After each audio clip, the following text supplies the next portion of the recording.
Yay, I'm so excited because I am going to talk to you today about Crazy Ex-Girlfriend, which is one of my favorite television series, at least the first two episodes, I'm going to be honest. Or not two episodes, but first two seasons. Because after that, I'm going to say I don't love it after the time jump. It gets a little messy for me. But that's okay, and there's still great moments post that. I do understand why they canceled the show. I said it, and it is what it is. But the season one, the one that I'm going to talk about today, so good. This show made me feel understood. This is what began the, wow, you're a lot like Rachel Bloom comparisons. And I was like, oh, wow, like, honestly, it's really nice to see yourself when you are not in, usually represented, and I really felt myself, and I have had the privilege to meet Rachel Bloom, which is insane, to be honest, absolutely wild. I can't even believe it. I hope to one day work with her, but for now, she is my comp of everything I want to do, and I really like the show so much. Also, if you've noticed by now, obviously, I'm not doing a traditional YouTube thing where I'm going to intercut things of Crazy Ex-Girlfriend and me talking. I actually take film criticism and mix it with kind of vlogs of my life that reminded me of the show in its way, and that's what you're seeing here. Sorry if you hate it, I don't know what to tell you. In order to do the common sort of thing, I feel like as an actual film producer in the movies, I would feel really bad if I did not do the proper copywriting and stuff, and that adds up, and currently I'm not making that much money from my YouTube in time, probably because I'm doing these vlog styles, but who cares.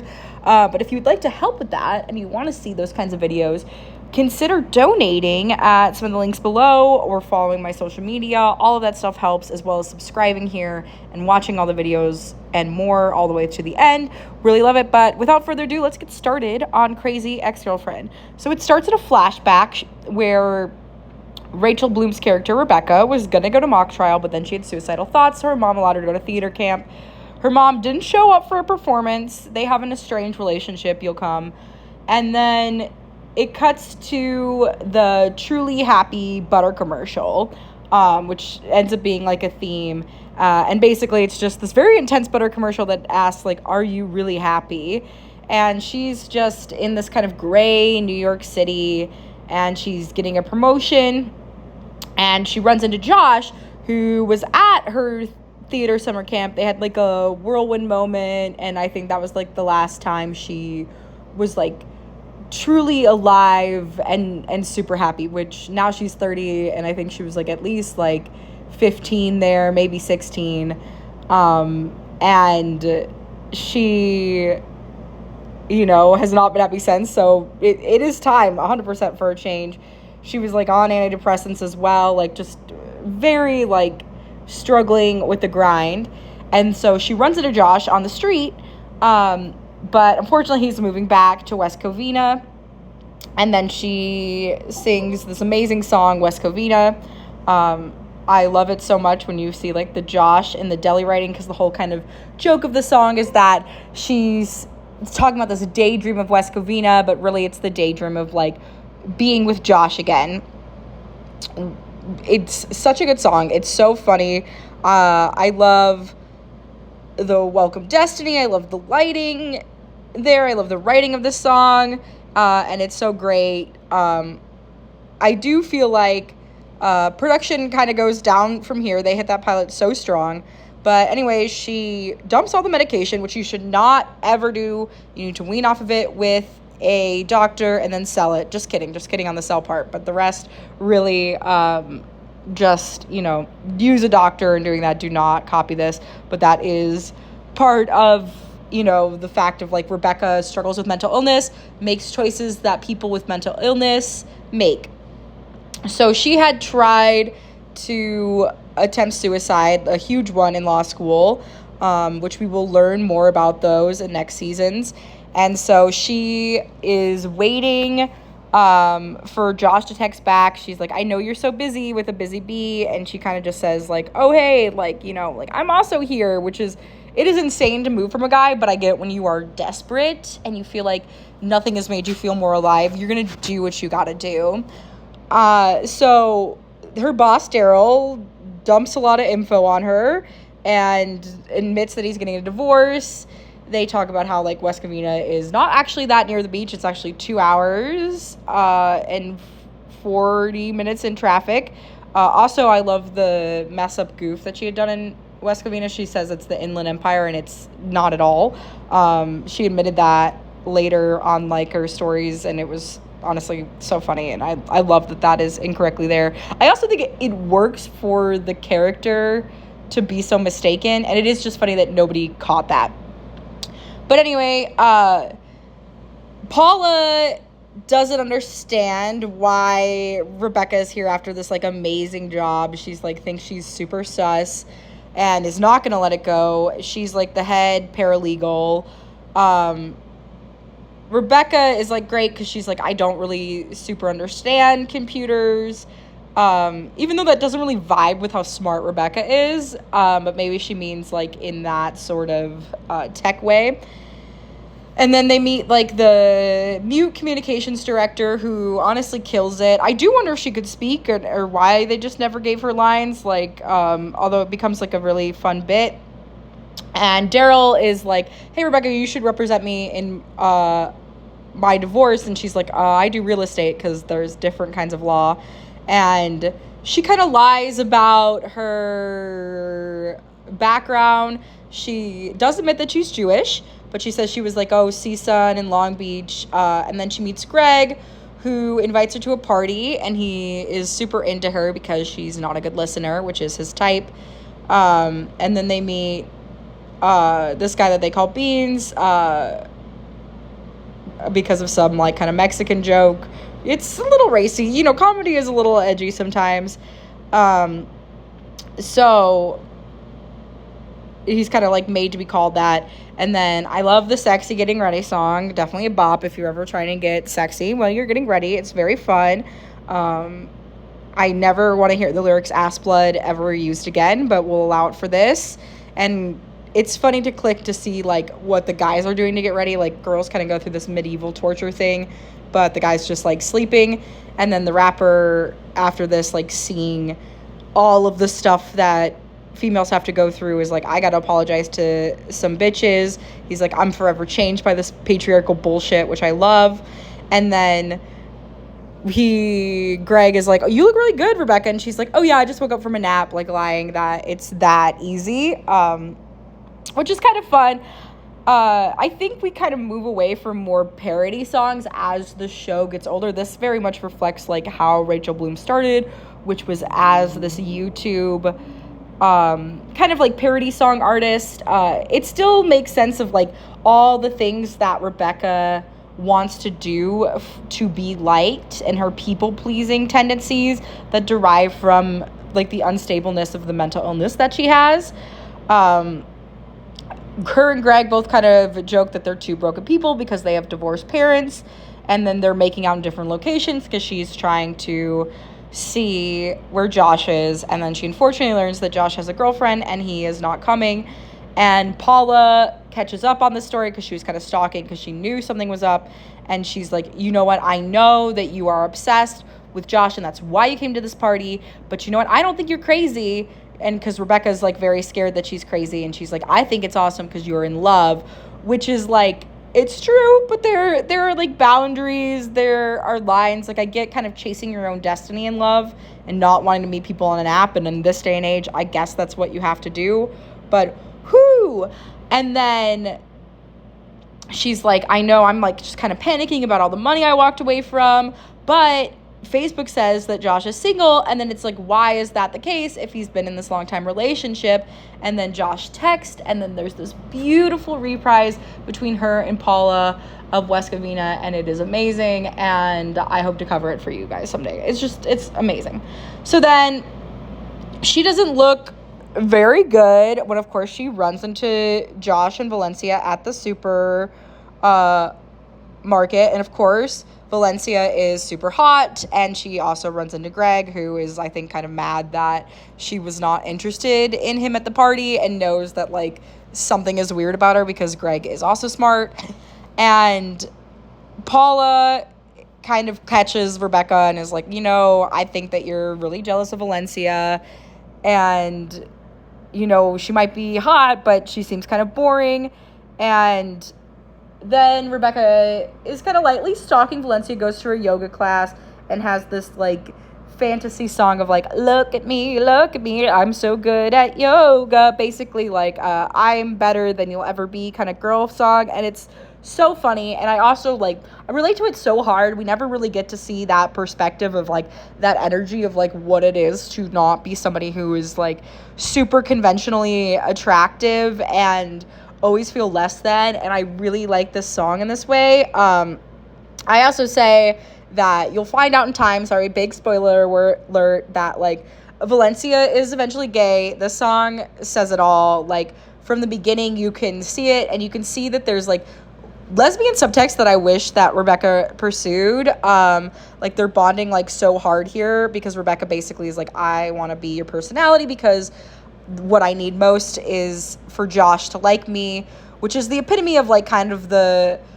why the crazy ex-girlfriend exists, is because there cannot be a sense of self. It just has to be, like, the cool girl that the guys like. So then they've got the one friend who is always talking about how he went to Harvard, who would say as much as, like, he does, which is, like, a big bit. It's in so many other comedic things of, like, everybody who's in Harvard will also constantly talk about how they got into Harvard. And so Josh tells Greg that he should go for Rebecca, and they kind of all just realize that men are disgusting, and it's like, yep, sometimes that is the case. So it doesn't seem like Valencia and Rebecca are going to become friends, even though they kind of love the same person. And I also think eventually will come to love each other. But at this point in time, it's not, really happening. And they're kind of bonding over caring about the same people. And she's like, yeah, it was just hard. She's like, I didn't really have, like, a crew or anybody in high school because, people spread rumors that I slept with the English teacher. And she's like, and all I did was hand stuff. And so she has, like, a lot of trauma. And that people get, like, weird about her, her looks, and it makes them consider about ugly. So she just hasn't really had, like, a girlfriend since Rebecca started coming.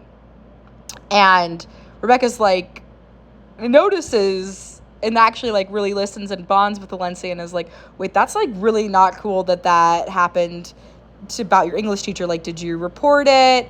And because it, like, could happen to other kids. And she's like, nah, I've just been, like, focusing on real estate and yoga school, kind of left it behind me. But I really like that Rebecca, like, caught that. Like, it's sad that Josh and, like, gets in the way, also, like, Rebecca's mental illness kind of gets in the way of their friendship in here, because I think her whole story maybe would have been different had she had this kind of true friend in her. And so Rebecca is just like, don't worry, Paula, like, I'm just, being friends with Valencia. Like, I moved out here. I need new people, what other gender could I possibly have? And Paula's just like, no, your relationship with her is making me so sick. Like, you're going to out your secret about liking Josh. Like, it's not good. You're supposed to kind of neutralize the enemy, not snuggle with it, which is such a thing my cat would say, to be honest. And she's like, you are super jealous, and it's unhealthy that you are lying to yourself. And she's like, whatever, I just have to do, like, this stupid meeting with stupid clients. And I love the kind of traditional rom-com vibes that are in this. The writer that was on The Devil Wears Prada was heavily involved in this, old Eileen, and it's very amazing.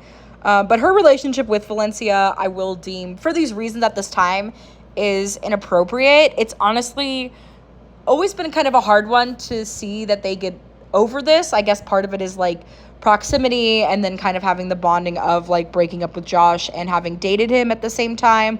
But we'll get there when we get there. And it was also very inappropriate that Rebecca uses her work with Valencia to get her a client, And then they go to nightclubs. I personally don't love clubs, to be honest, but the degree of realism here is very, very real. She, like, copies her outfit. She's, like, heavily influenced.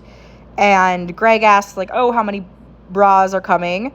And then they find out about this, like, grocery clerk that kind of realizes everything. And Greg finds out that, like, you know, Rebecca is, again, like, weird. And there's something going on that's not interest in Greg, or, like, that he's starting to get the inkling of, like, her obsession with Josh, basically.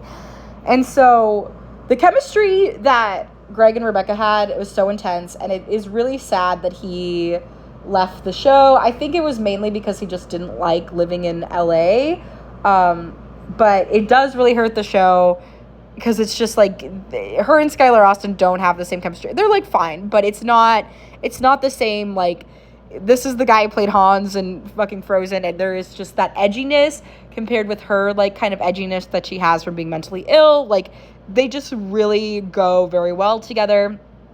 So she has this dance with Valencia. She's, like, super drunk. The true couple that I want is Rebecca and Valencia at this point in time.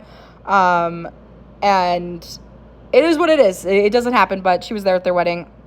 And so then we kind of have these, like, kind of serial killer lyrics of how she, like, wants to wear her skin and, you know, go to the surgeon and have it, like, put on because she, like, wants to be her so bad. I've never quite had this with a person. Like, there have been many times where I was like, man, and obviously I'm only seeing life on, like, the outside, right? I have no idea what it is to be another person.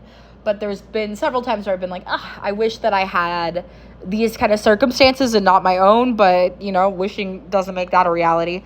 So she's just feeling kind of naughty in that way.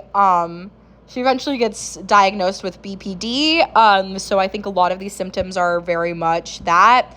It was naughty the way they make out. But Valencia freaks because I also think it touched in something that she is gay and runs from. I think a lot of queer women have this moment. And she was like, we were just trying to be cute and kiss for attention. And she's like, oh, this is so hard. Like, why does everyone always want to have sex with me?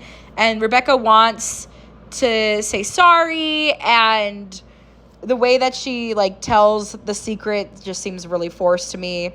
But she's like, you know, because Josh, like, really didn't want Rebecca to tell Valencia that they dated because Valencia gets really jealous. And, you know, and Rebecca's like, don't worry. It was, like, so long ago. You know, we had a moment of connection. But Valencia's, like, so mad that she lied. And she's like, you know, like, well, I was just, like, really afraid of everything. And everybody's kind of mad that, you know, she, like, pretended to be friend, and Valencia's like, you know what, you just need to stay away from me. You were out of control. And it's just really hard because she's really mentally ill and I think needs a social group. But I also think that Valencia and Josh's social group is not mature enough to handle Rebecca's mental illness. So Rebecca apologizes to Paula because she's like, you know, I'm learning to tell the truth from the beginning. That's, like, really important. And then the best thing about this is, like, I do think that Paula, mentally ill as she is on her own, is actually a better friend for Rebecca, like, can give her the support that she needs while she's kind of in her mental health crisis. And she's like, you know what, I am your true friend. I'm going to love you no matter what. And they all just kind of joke that, like, downward dog is horrible, although that's one of my favorite yoga positions. I do think there has to be a commercial sponsorship in here. I mean, it's a CW, so it wouldn't surprise me, but especially with the boba. But they want to get, like, Team Rebecca t-shirts. And then Josh comes in, and it's like, how many seconds do you need? And so Josh, like, kind of wishes her good luck, and she ends up honestly winning the one big case. She just kind of, like, is easily very good at a lawyer. Like, I love that kind of Rebecca's career is very, like, jokey rom-com in that way of, like, she's just, like, successful despite all the crazy chaos going on around her, which is very, very nice. I can't always relate. But Josh basically meets up with her and is like, hey, you know what, I shouldn't have asked you to lie. Like, that's on me. And she's like, no, it's on me too. Like, I could have not agreed to it.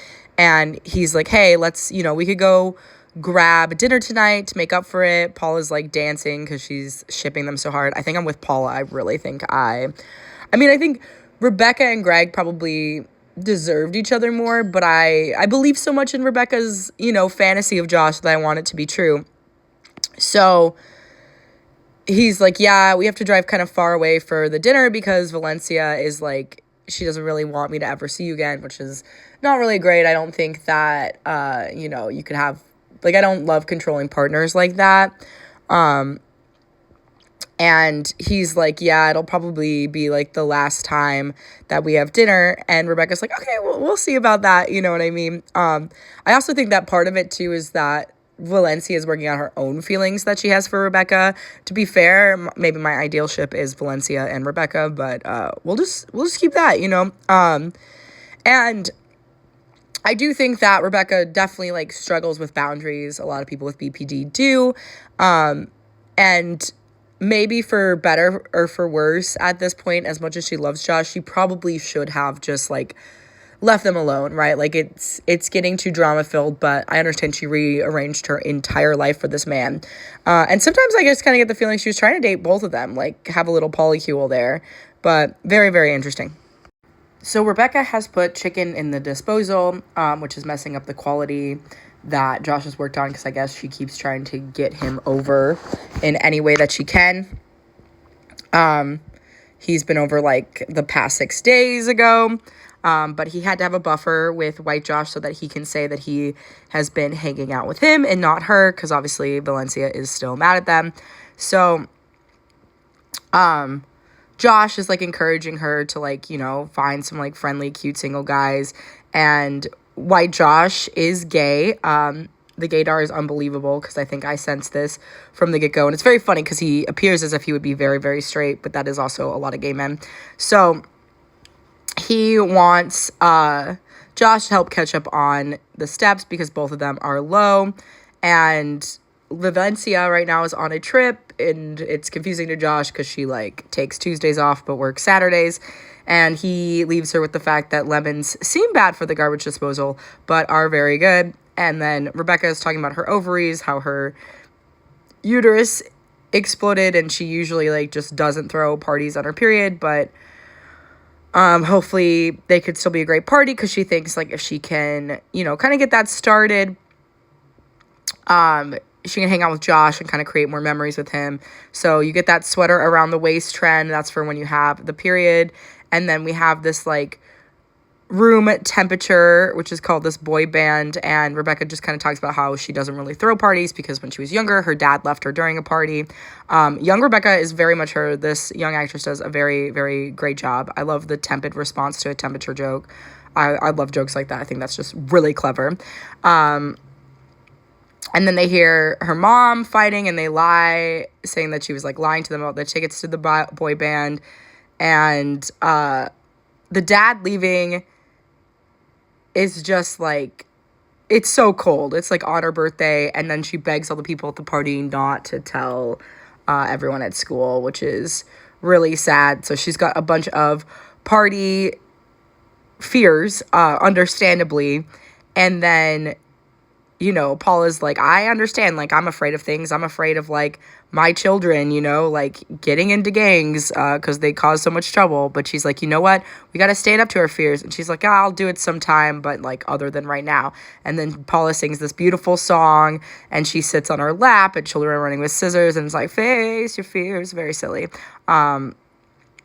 They, like, cut off the fear with scissors. And I really like in Crazy Ex-Girlfriends that it's not like any of the cast members are that hot, right? Like, they're all kind of just regular people. And I think that's really fun. So anyway, Rebecca rounds up all these people who are even less hot, that are her friends. I have friends. I definitely have friends. No one can say that I do not have friends, which I really, really feel. So she gets a janitor that lives in an RV behind the school, which is a harrowing tale. I don't know if it's because he is broke or if he's just creepy. And then I do love, I think the funnest moment of that song is Grocery Clerk with Half an Eyelid. So good. Rebecca's got her boobs out for the party. And Greg is like, yeah, last time we hung out, you know, like, maybe I'll come to your party to see you fail, but we don't really have a good track record. Like, you got into an altercation with my best friends. But Rebecca thinks that they're good friends. And he's like, I guess we've done worse things to each other than going to a party. And she invites her neighbor, who is a psych major. And she's like, I'll come to your sad, lame party. But just because I want to study you. And then Josh, of course, comes in and is like, you know what? You just moved to town. It would be, like, super weird if you had a million friends. So he takes a picture on social media, which I don't really know why he would do if he's trying to, like, hide from Valencia that they're not friends. But he takes a photo, posts it on social media, and then a bunch of random people come in. But it's just because Paula and her son, who was going to be suspended rather, came in, like, and got a bunch of people from Gamblers Anonymous, which sounds like a really fun party. And so he's like, you know, there's a lot of cool stuff going on, and you know what, you're really kick-ass and fearless, and they get that party selfie attitude with the swag and killer smile. Josh is so sweet here. It's really sad. It kind of only lasts for that. And they post a hashtag house on fire, which is very, very funny. And then the gambler addicts are, like, asking for dice, which is really, really funny. And then Greg, like, is like, hey, I stand corrected. You know, I thought I was just gonna insult you, but you're right. And then she has this fantasy of, like, 4 Joshes in a boy band, which is feeling a little gay, but it's pretty silly. So she kind of gets this, like, mandate as her, like, stand-in for her dad, right? Kind of feeling that, and hugs her inner child. And then Greg is super drunk. Pay attention here. This is going to be a problem in a little bit. I didn't even realize that there were little snippets until doing this review. But Greg gets super drunk, and is like, you don't really fit in here. And Rebecca thinks that kind of as a compliment, but he means it to be mean. And then Paula, with Rebecca's help, stands up to the school, and her son doesn't get expelled. And then we have her younger self being so interested about her boobs, which I'm like, I was not this person, but as you can see, also Rebecca Bunch is a capital lot. And Heather believes that her neighbor is bonker balls. This first season really honestly feels so gay, but I like it. And I really do like that, like, this theme song is kind of a reveal of somebody who's, like, really just broken inside, and that's what leads to somebody being a crazy ex-girlfriend. And, you know, this kind of dynamic, what girls do to try to get someone they believe is the love of their life, really needs to be talked about. What is really bonker balls is the fact that Heather did a case study at her class, and at least her teacher was like, do not describe the subject in non-clinical terms. And Heather's like, no, this is appropriate. And then meanwhile, Rebecca is learning how to skate to impress Josh. And then, unfortunately, her mom calls her and says, like, Audra Levine, which is almost kind of like Avril Lavigne, got the promotion that she didn't get. And she's just gonna sad skate, which is unfortunate for poor Rebecca Bunch. So Josh is like, I don't even know, Rebecca, you're so smart. But she's just like, you know what? No, I feel like I know nothing. I make awful decisions. But when she goes and tells the manager why he should hire Josh, she gets him the job. And he says that he's, like, really glad that she's here, because she is really helping him and making him a better man than I think Valencia is. Because Valencia is a lesbian, and we all know it. Anyway, so then Paula is all proud of her because she decides to ignore her mom, which is probably good because her mom is definitely emotionally abusive. relatable at this current point in time. Heather suggests that she tries online dating, but Rebecca's like, that's kind of scary. And then she ends up bailing on this guy with like carpal tunnel.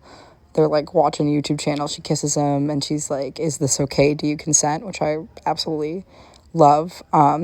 She's like, I don't know about an STD window. She's like, which is honestly a very appropriate conversation to have on a casual date to me, because I think it's really important. But she's just like asking about this guy Jason's like sexual education, and then she sees the butter commercial, which I love, and is sadly a theme that goes away. Maybe big butter sued them, I don't know. But anyway, so she sees herself with this like low impulse control, how she's just kind of doing the same thing, like going to avoid trying to get filled. I do love the song Sexy Stranger is very fun. It's not like living on my Spotify playlist, but it's still bop. I talk about how like balls sound weird, which is interesting. I think it can be true. And she is like, has to exit because she's getting like overwhelmed, trying to make something work when she's clearly in love with Josh. She's like, please don't steal anything, which is very valid. We never think about, oh yeah, the people you invite on your home that are like strangers could steal from you. And she promises to be back, but she couldn't do it because she is making, just not healthy choices that are leaving her disgusted and uneasy. So she wants to, being inspired by the butter commercial, make healthy choices for the life that she deserves. And the one Jason guy is like, oh, we can watch TV as we're doing it. It helps relax. But she kicks him out. Then we have old Greg's Settle For Me, which is so good. Such a banger. That one is in my Spotify playlist, and I will cover one day. It's really, really fun. And she was even encouraged to eat a donut, which it's hard to resist, but I don't know if eating a donut is a healthy choice, obviously. Also, Heather walks away from psychology because she decides that she doesn't want to put a psychological label on Rebecca and just instead wants to be her friend, although we don't get a ton of their friendship in season 1, more in the later seasons. And it would have been nice to know her diagnosis here, but that is not part of Rebecca's journey. So Greg puts this idea into Josh and Rebecca's head that they're not good people, and Rebecca's mom obviously blames her dad for the way Rebecca turned out, and he's just a super jerk, but I get why he's, been hurt. And I love that Daryl's I love my daughter, but not in a creepy way. Sometimes father-daughter love can come off that way. Can't relate, because my dad has only ever been creepy, but I love the sentiment of that song, and it's really, really funny. So Rebecca, trying to be a good person, right, like gave a homeless person a ride, even though she, like, maybe killed a husband with her knife, you know what I mean? Whatever, people go through things.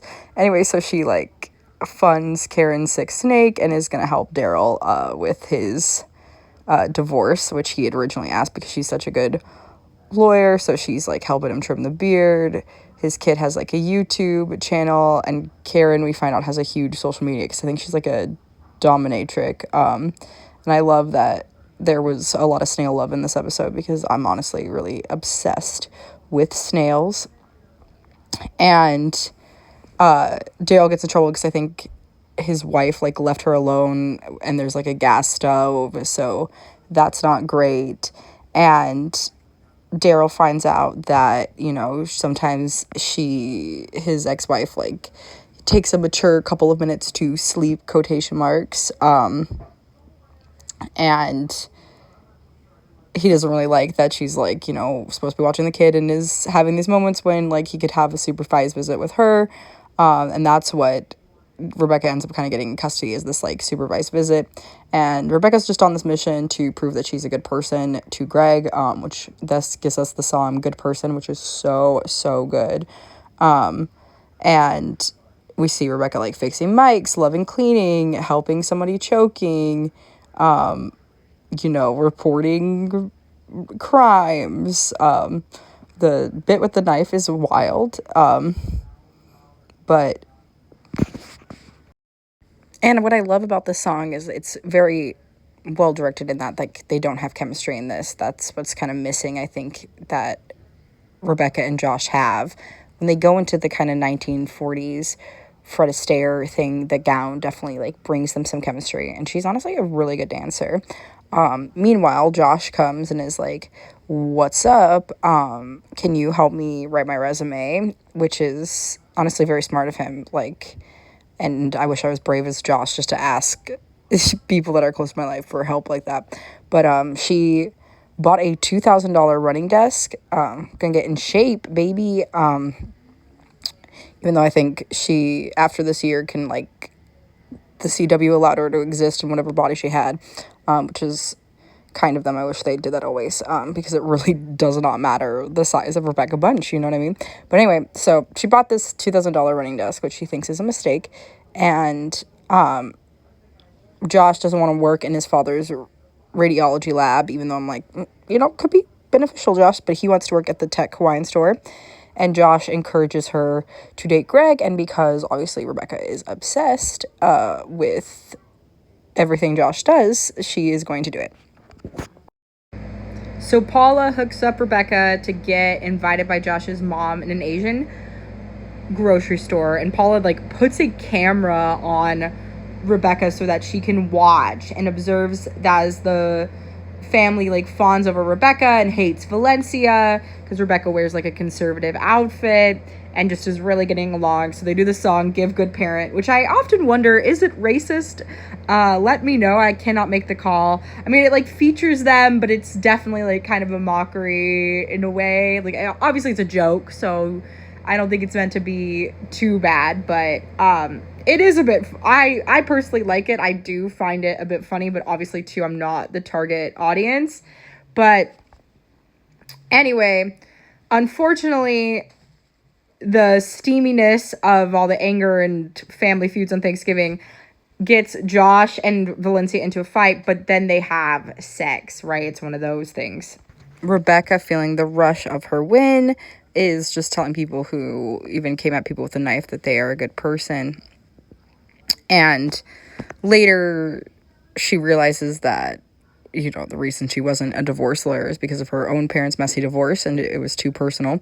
And we find out that, she works with Daryl to work out a better, like, shared custody deal privately, not in court, civically, which is better for the child. And then Paula also discovers that Tim is pretending to be American. He's actually a Canadian immigrant. Gasp. But Paula decides not to tell on him, even though they work in a law firm. White privilege, we love it. So then Miss Hernandez, oh my gosh, the good person to her was really, really heartwarming, even though it's so silent. Just amazing television. Give it a watch. Why don't you?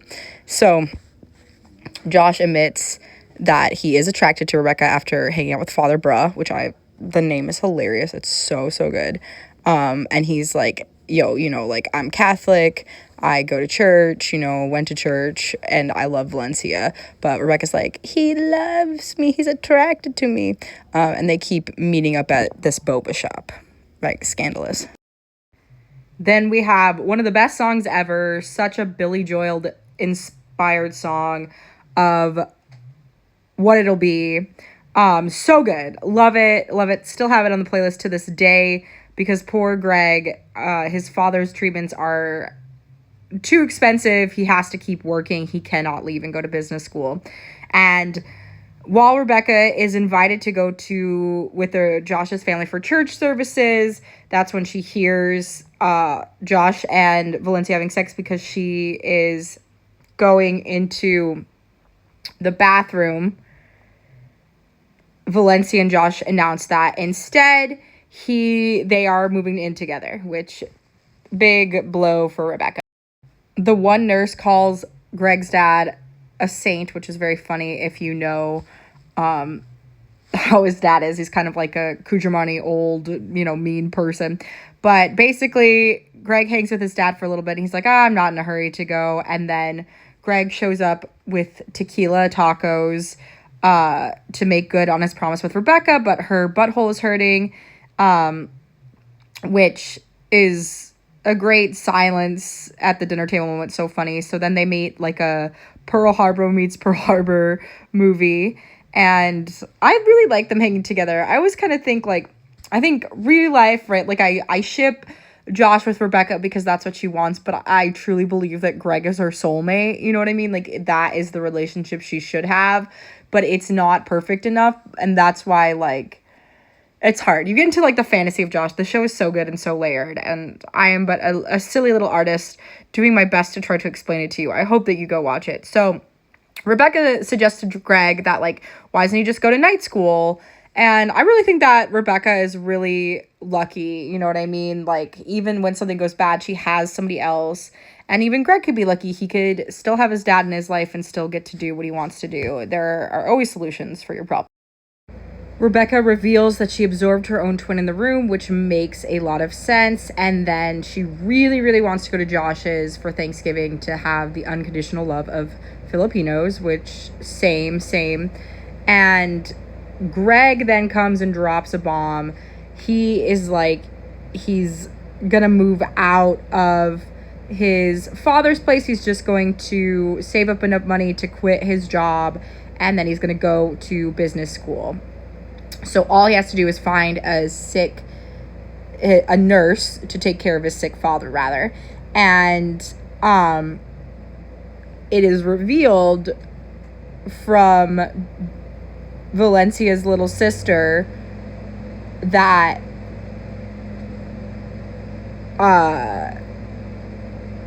she does not get along with Josh's family very, very well, which is, another in for Rebecca. Greg and Rebecca banter about fathers being mad about glitter, and then Greg is like, hey, it's really cute that you pretend to be vegan, and we could just go to the taco festival, you don't have to eat this. And she's like, I actually like when you're being nice. And he's like, I'm not trying to, say you're a hypocrite, I'm just trying to tease you. And then I love her reprise of Settle For Me. So good, okay? Just also on the Spotify playlist, right? So she sleeps with this vegan Xander because she, freaks out about Greg and decides to, it's like an addict. When you have been making unhealthy choices as a habit so long, when you try to go sober, right, you just, go overboard in a more impulsive way. Also, later you'll find out she has BPD, which is... there's a lot of characteristics of that. I'm obviously not a psychiatrist to research it and find out more about it, but she is a representation of that. So she sleeps with this guy, and he's like, you finished right, and he's like, you're welcome, and she clearly didn't. So the whole situation is gross, and poor Josh is also not feeling great about himself, mirroring Rebecca. Because unfortunately he didn't get the job because Rebecca wrote a really pompous Harvard essay.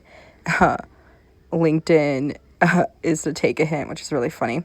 And then Greg also finds out, making matters worse, that Rebecca has immediately went and banged somebody while on a date with him, which is a lot. And he's like, what, all I can see is what the night could have been. And Rebecca is just obviously mentally struggling and knows that none of this makes any sense. And the tech people don't again, that essay was pretentious, and they're like, oh, did you go to Harvard? Because it's not in a good way. But Rebecca So Josh's decides parents are to against fight for Josh. him living in sin. They want him to use contraception because it's against the church, to live in together unmarried. And while Valencia hates Rebecca, she is also grateful for her. They're going to get a 2-bedroom. And Rebecca is trying to be happy. She's trying to watch Dog Wars, but she gets her teeth blue, and she says it's from a blue pen cap, but she almost cost a client because she's drinking because she is in a sexy French depression, which I love this. I think about it oftentimes when I'm depressed. I'm just like, I say to myself, I'm in a sexy French depression. And it does not cure my depression, but it does make it slightly easier to bear. In some ways, I do kind of feel like Paula is an antagonist in this series. Like, it's not, I guess it is like sort of Valencia, but Paula, in a way, is like a goon to Rebecca's mental illness. She's like, oh, we can do this. We can give a gift to him in stalking. But Rebecca, I think, is kind of pulling away and feeling like, you know what? I want Josh to be happy at the end of it all, even if it's not with me, even if that hurts. And Paula kind of thinks that this is about Greg, and she's been overly involved in Rebecca's life because her own marriage is not amazing. And then Rebecca hallucinates Dr. Phil, who tells her to get her shit together because depression is not sexy. And if that's the case, how come I have so many boyfriends, Dr. Phil? How come I got so many hit-ups on the app living as a depressed person? Stand corrected, man.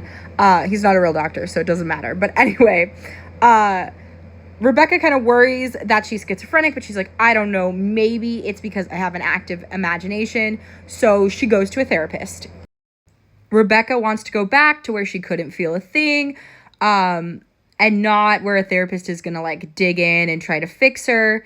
And then, meanwhile, Paula is bonding kind of inappropriately with Calvin, the client, and is considering having an affair because they're really kind of going snazzy. I don't love this song, but she is pretty much like, hey, take what you want, snag and grab it. And poor Daryl feels left out of them for bonding. So Rebecca really wanted ADHD medication, but the therapist was like, no, you need to come to therapy actually and like work on your stuff. And I end up loving this doctor. She ends up becoming a character. Spoiler alert. Sorry, I'm just obsessed with her. And the song that she's going to sing, but we will get to that. So anyway, she wants ADHD medication and she takes a pill that she finds on the floor, which, but also I have been her kind. I've been her kind. And she gets an ADHD high. So she doesn't really do anything that she has to work on, but she does all of these other tasks, but still at the end starts to feel sad about Josh. And then Paula makes one last attempt to reach out to her husband and is like, hey, let's join, in this jazz. And she's like, okay, but he's busy. And it's so kind of awkward for Paula to do this during a group, but it is what it is. I love the Christmas lights on the fish and the half-painted yellow wall and sunset wallpaper. And Heather kind of comes in and helps Rebecca and is like, here, we'll give you a downer. I'll give you some weed. She still can't get work done. And Josh's friends all fall asleep trying to put this table again. And they're like, dude, the table is like ruining your life. And it's kind of a metaphor for Valencia. Even though I love that she posts a picture on Instagram of her and Josh's bed and has hashtag christened. That's so funny, you guys. It's so funny. I love this bit. I love Hector. I think he's really underrated. But he says like the nicest thing that he did was like pull out, but he meant like parking, like backing up. And he's like, you're right now trying to, stay in, and it feels good to stay in, but it's bad, but it's really, really funny. The joke didn't make a lot of sense, but it was still so good. And then Rebecca, in desperation for more drugs, goes to the therapist's doggy door, which I feel so bad for this therapist. Like, that is so crazy to just like break in for, it's just really off the rails, rather, to go break in for medication. So she basically is like, hey, I'm not going to turn you guys into the police, just like come to therapy. So they end up like, meanwhile, with Paula's scatting, which is very fun. They're like giving money to a guy that doesn't work there, and he's like, I have a job, and they're like, don't worry, you'll get back on your feet. It's very, very silly. I think Paula is very talented, but I don't love her songs. Like, I don't, status is preferred is not it. But anyway, so she's going to cheat, but Rebecca stops her and is like, listen, this is a temporary solution to a problem. It's not going to actually fix it. And they all kind of break down crying. Paula about her marriage, Rebecca about Josh, and Calvin, the guy that Paula was going to have an affair with, that his wife had died. And he ends up wanting to come into the law firm, and Daryl gets credit, and he's so happy with these kick-ass lawyers, and he has like a family, and he's just feeling all these good feelings. But Karen is all pissed about being copied. And Valencia, even after all the hard work that Josh and the friends did, she didn't like the table, but Rebecca liked it. And Dr. Phil pops up in real life, not a hallucination, and thinks that Rebecca and Josh are dating. I love the Sexy Gonna Do It song with Paula and her affair almost. Really fun little callback. So basically, Rebecca, when she gets married, she's going to have this Garfunkel ring that her ancestors got when they were fleeing to America. But her mom is coming. She throws away all this Christmas stuff and puts up Hanukkah to please it. Puts up a photo of her mom. And she's a super big mom pleaser. And meanwhile, Greg also hates his own mom, who, like, I guess was a principal, you know, and says that, like, she's, like, hot and frigid because she, like, left him and his dad. And then I love the mom's song of, like, where's the bathroom? It's so good. And she's like, Rebecca, you would tell me if you're gay. And then she's like, I'm not gay. And she's like, don't interrupt me. It's so relatable. It's so relatable. And she shames, like, her apartment, that she gave up the, like, big life in New York City for this. She says that she, like, wasted her education. And her mom, she said, lies that is at work, and she, like, gets pantyhose to impress her, and she's like, oh no, like, I work with, like, underprivileged lawyers and all of that. And then Paula pretends to be a British Jew for whatever reason. And Greg ends up bringing Heather to his Christmas to make Rebecca jealous, but she doesn't even really know. And it's very weird for Heather to, like, want to be Rebecca's friend and then kind of do this, but I guess also she kind of understands that she's more into Josh and is like, I just kind of going with it. But nothing really comes out of this relationship. It's kind of just for a moment. So Greg's mom has fake boobs, but they make real expensive jokes about it. And Josh is going back to a dance crew, hopping back on flip-flops. He's doing backflips. He's a really good dancer. I've been privileged to do improv with him, and I wish I had video of it, but it is what it is. I was stupid then, not taking video then. And Rebecca's mom is mad that a certain client wouldn't sleep with her, and Rebecca just kind of tries to protect mom, even though it's so mean. Like, her mom is just definitely also kind of a piece of work, very competitive, and I am very, very glad when she ends up standing up to her and coming clean about everything. I don't love California Christmas time. I'm not a big Christmas person, but it does get stuck in my head now around the season. So Rebecca is sad because she has no friends, which is really relatable. And then, surprise of surprises, Valencia invites her to the beach because she feels sad for her, and she sings this really funny song. I honestly love it. Women Gotta Stick Together. And Paula is like, all right, I can't help you anymore until you admit that you are in love with Josh. And in the Women Gotta Stick Together song, Valencia insulted all girls, so Paula's like, you know, be careful. So Rebecca tries to make the trip even funner and gets a party bus. Daryl comes along, and Greg and Heather are coming together, which kind of surprises Rebecca. But now everyone's paired off into couples, and she tries to connect with White Josh, but she doesn't really find it very interesting. So she invites Daryl, which is now the beginning of their relationship. Very fun, because Daryl ran out of gas on the way to the beach. So she's, again, kind of odd person out on this bus. And she sees Valencia kind of canoodling with Josh, and she ends up doing this kind of strip dance to get attention, singing, like, PI songs. I like when she sang, like, the reprise of I Have Friends. I really, really love that song. Valencia is, like, showing off her bikini, and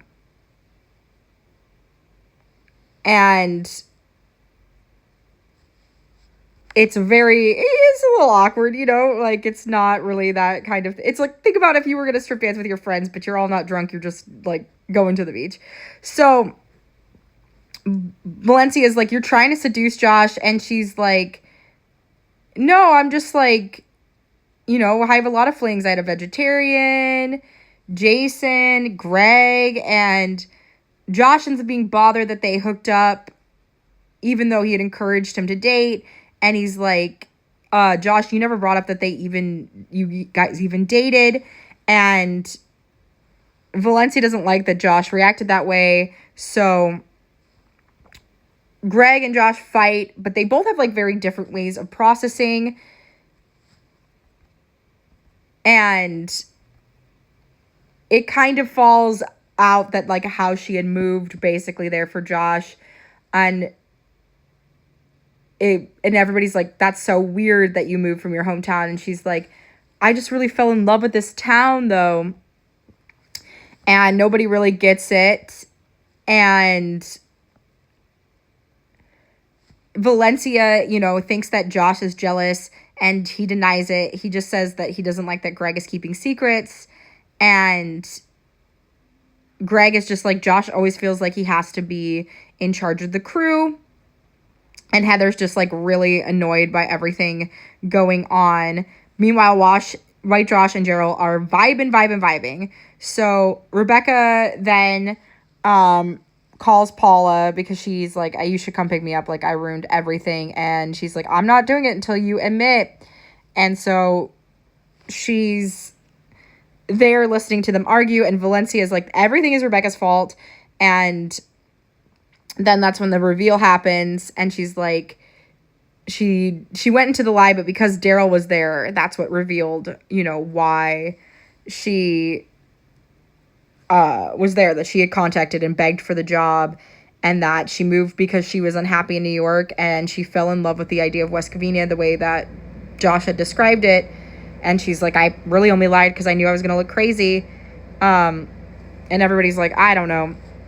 So everybody except Josh, though, because he's like, you know what? I totally get it. Like, I love this town too. It's such a beautiful moment, you guys. This may be my favorite moment of this season. I play this song all the time. It's so lovely, so well done. West Covina reprise the second, y'all. It is so beautiful. It really feels like when you are in love with your best friend and you can't say, like, it feels like human connection. And it's such a beautiful song. I absolutely love it. But anyway, Josh is like, listen, I totally understand why you moved, because I wasn't happy living in New York either, and I'm proud that I'm the one that introduced you to this hometown, and I'm so happy that you're here. And he goes to join the others, but she's basking in what Josh told her. It was a true moment of connection. It was so pure. It's the deepest they'll ever have gotten. And she sees Paula, who is waiting outside, and tells her what happened. And Paula is not angry with her because she's so happy that Josh, forgave her, but also opened up more and was not angry. And she admits that she loves him. Clearly she does, which I'm so happy. I'm glad we got to this point, because the denial was very silly. And then Hector missed the trip because he overslept. But I'm so mad, you guys. I just recorded this part beforehand, and then it got deleted. So we're going to miss my note version, unfortunately. But basically, Paula is like super stoked that now Rebecca is living in reality. Super fun when your friend joins that. And then Josh is like, hey, so a camp that I volunteer at for at-risk youth is like stocking up on, supplies, because I'm going to go like help out. And then Paula's like, Rebecca, just like go volunteer for that. And Valencia then is like mad that he's volunteering, because she's like, you could be earning money. And this bothers Josh because it's like, like, why can't I just do what I want to do? Why can't I do something good? So Rebecca bribes her way into securing a spot at camp. Pay attention to how Rebecca spends money. It's going to be important later, because she wants to give like a woman empowerment seminar. And then Greg and Heather are going to get exclusive, but Greg is, not wanting that. And his friends are like, Greg, you're a commitment phobe. And, they're all unable to afford boxing PVV, but Daryl is, so he's like, hey, come over to my place and we can watch it. And then Paula drops Rebecca off, and Rebecca's like, you know what, I'm going to show Josh this love letter, which I love the love letter song so much. Dear Joshua Felix Chan. Oh my God. Oh, when you're in love, it really hits. It really, really hits. But anyway, when Josh shows up, he's like not gonna ride together with Rebecca because he's going to the boys' camp that she's in charge of, and then the teenage girls are just like mocking the heck out of her. And then we're gonna get into another great song of having a few people over. This one had some really good hits, honestly. So Daryl hires an escort service called Sophisticated Party Casting, and one of the girls is a crush that Greg had on, but the girl doesn't remember him, remembers all of his friends, but not him. So he manages to charm her anyway, but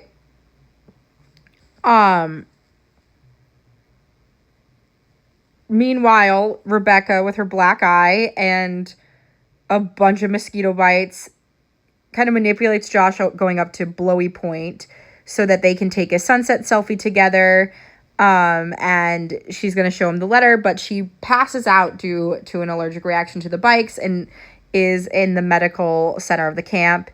And she learns that she was pretty much dragged out of there. And she's like, okay, maybe we just wait for the sun to go down for the selfie.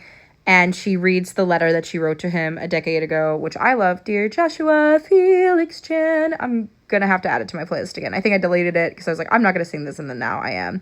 And she's immediately crushed because Josh laughs it off because he's like, oh, it's like dumb teenager stuff that they grew out of. And she's really hurt. And she gives her female empowerment lecture, but she tosses the letter into the trash. And she just has an emotional breakdown on the stage because all the girls make fun of her. And Greg and Ashley are doing well, but then she says, oh, I could see a future together. And he, as a commitment phobe, ducks out of that one. And then the girls at camp comfort Rebecca and give her a makeover, saying, do it for yourself first, which is very, very funny. They're like, do it for yourself and he'll want you, which is good, but it's like making you change yourself to impress somebody, which is just, just the way I feel like this is Gen Z, to be absolutely honest with you. It's very, very real. So Josh then opens up and is like, hey, you know what? I got your letter and I'm honestly really moved by it. And especially that you believe in me, because Valencia doesn't really do that. You've never tried to change me. And he gives her a kiss on the cheek. And the teenage girls are disappointed in that, but Rebecca loves it. And White Josh plants a kiss on Daryl's cheek. Okay, pay attention. They're gonna be married. Greg then seeks out Heather and is like, hey, I'm sorry. We should have a second chance. And Heather kind of plays with him, but allows him back. And Josh is really emboldened by Rebecca's letter, and he confronts Valencia and is like, listen, I'm going to keep volunteering at this camp every year. And Rebecca tells Paula about it, and Daryl is now interested, and he's like, hey, what about Josh? And she's like, you know what, sometimes a kiss on the cheek can mean nothing, but in other cases, it can mean everything. And Daryl doesn't really know what to do, and Rebecca is pretty hopeful about what will happen next. Then a text emergency happens, which is very, very fun, y'all. A text catastrophe, if you will. So Rebecca saw Josh with his shirt off and says all this gushy stuff about him, but she meant to send that text to Paula, and she texted it to Josh Chan, and it's bad. It's not good. And so Paula is in the middle of a case, so they tell all the lawyers who are encouraging her, and are like, hey, here's all the ways that you can get rid of the text, and they're arguing, and they're this is a message apocalypse. Steve Jobs is laughing and controlling us all through the grave. And so they decide that they will give Rebecca a police escort, because this is a text use and deserves explanation, and she's gonna break in to Josh's house and delete the text message. So she knows his social. She uses a spare key, but it's Valencia's birthday that is the lock code, and she deletes the text, but she smells his like shorts and she ends up running into Josh. She makes up this lie that her house was actually broken into, so she ran to here, and she makes Paula break her window, which is just so much. I love a friend a lot. I don't think I would do this for them. And Paula, Josh then wants to call the cops, but obviously Rebecca doesn't want to get Paula in trouble. Meanwhile, Paula is getting her marriage reinvigorated with passion because they're involved and like obsessed over Rebecca's love life. So anyway, she can't call the cops because Paula and the husband broke things. And the way that Josh was really truly scared for her, he's like such a good friend and so sweet. Like he really honestly doesn't deserve this treatment. And then he's going to have wine with her, but he realizes that the rock was in Rebecca's house, which is weird. But she's like, yeah, but that's me being burglarized. But she's like, but you just proved to the police that no one broke in, and convinced them not to do the paperwork. But so he gets really weirded out because what she did was like horrible, right? Like it's really horrible to fake a tragedy to get something. Like it just really is, especially somebody who has tragedies happen all the time to them with no help. So Greg then is helping Rebecca clean up the mess, but then he realizes that Josh's name was on the cup, and like he's then again just a replacement for Josh. And then Paula tells her husband the whole story of what's going on, and they do like the little title theme song, and they reunite their love. And it's like, you know what, it's really sexy when you listen, and it's very true. More people need to listen. It is a very basis for a healthy relationship. We get the gem of the song, You Stupid Bitch. Oh my god, so good. I covered it way back when. You can look through the archives, or I'll try to like lift it here, but oh my gosh. But anyway, Greg, left Heather's place, and he sees the mess and like is really concerned with Rebecca, and she, is obviously feeling desolate and wants him to keep her company. And then he's like super happy too, but then he notices that the fondue order has Josh's name on it, and he's like, okay, great, like another scheme of Rebecca's. He's done. And so Rebecca, believes that she's ruined everything, but Paula is like, no, you saved my marriage, like, and whatever is insurmountable now, it's only a minor setback in the grand scheme of things, and you know what, I'll always be here no matter what. Yeah. And then we have like a little tag at the end where the judge gets chewed out of by a superior for giving Rebecca a police escort to erase a test. And he's like, he breaks down because he left his wife for a prostitute, which is crazy. Some people be living crazy, crazy lives. But yeah, wow. Can't imagine. So Paula's new elaborate scheme, which like your real best friend in the Los Angeles area really will. So they come up with this fake boyfriend, Trent, who's from Harvard, and she arranges for them to meet at like an auto body shop where, she can be casual, normal, not a detective spy Paula with costumes. But I love it so much, this whole plan. So basically there's a coupon at Jalapeno Jack's, and it's going to expire soon, and Josh takes the bait, but it ends up being a group paying, which is really, really fun. However, it does bring into question, like, are you offended by the bastardization of the restaurant, like kind of abusing the coupon because it wasn't for like this many people.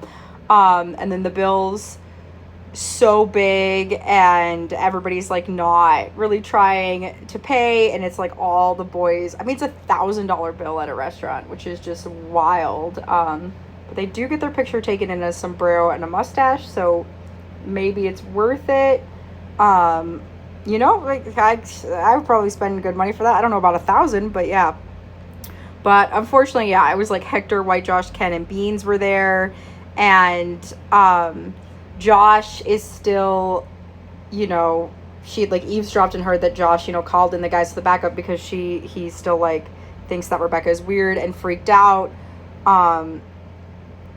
And he just wanted all of them to like be by in case like, he had to see her and she was like gonna be weird again, which is kind of like absolutely devastating. So she gets inspired when Tim is complaining about spending too much time with a client, and she's like, hey, we have a potential lawsuit because Josh has like hot water problems at his apartment. And we see Daryl and White Josh kind of bonding because White Josh is gay. Ooh la la. And they're going to be a pretty healthy couple. Spoiler alert. But anyway, so Rebecca invites both Valencia and Josh to the law firm to discuss the case. And she's like, listen, like, I'm promising you, like, a hefty settlement. You can basically, like, really make money in all of this. She's really great at pitching, right? And Greg is kind of, like, already suspicious of what he's doing, right? Because Greg is, like, apparently the only one who really understands crazy women, which the amount of time that Josh has dated Valencia, I mean, I guess you'd sometimes have to fray ignorant to a case that of lesbianism that's so buried into that, you know, like you'd have to be a little bit dumb. But anyway, although Valencia wants the money, you know, she kind of just distrusts Rebecca, so she's like, we should turn down the offer. But Josh discusses it with Chris, who, you know, goes and talks to Greg, who again is like, listen, it's a scheme for Josh. But Josh is like, no, it's professional. You know, she has a boyfriend named Trent. And Rebecca actually does find a legitimate angle to the lawsuit.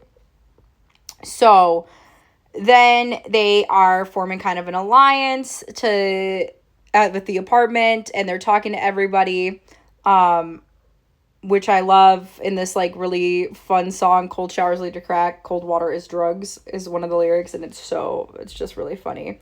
And poor Josh, like, all of his friends are basically saying, like, hey, don't let her manipulate you, but Rebecca's too smart for him, you know what I mean? Very, very, very, very hard one to dodge. I, too, would let myself be manipulated by Rachel Bloom. But anyway, so Greg and Valencia form an alliance trying to stop her plans, but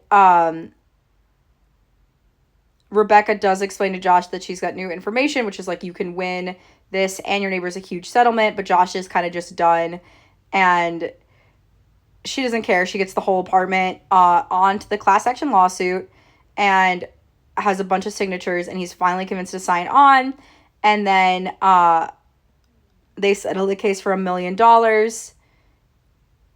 And she thinks that the building owner is giving up too easily. So she's like, you know, we're going to investigate this more. So Valencia and Greg are trying to expose Rebecca as a fraud. But Rebecca's in too deep. She's like finding another worker to see about the cold shower epidemic. And he's like, look, they're like illegally siphoning off the water to Los Angeles, which has affected the area's water heaters, which is leading to the cold showers. And Daryl then has an epiphany from this because, you know, Daryl's a little bit of a weirdo. And he runs to the gym to tell White Dress he is both sexual, which he means bi, but he tried. And he kisses him, which we're shipping it. We're good with it. At first I was like, this is weird, but I grew to love it. And then Rebecca is going to go to Josh's apartment to tell the news, but she finds her fake boyfriend Trent there. And she makes out with him, which is, funny. And then again, we have like a tag of the prostitute that is breaking up marriages, which is very, very wild.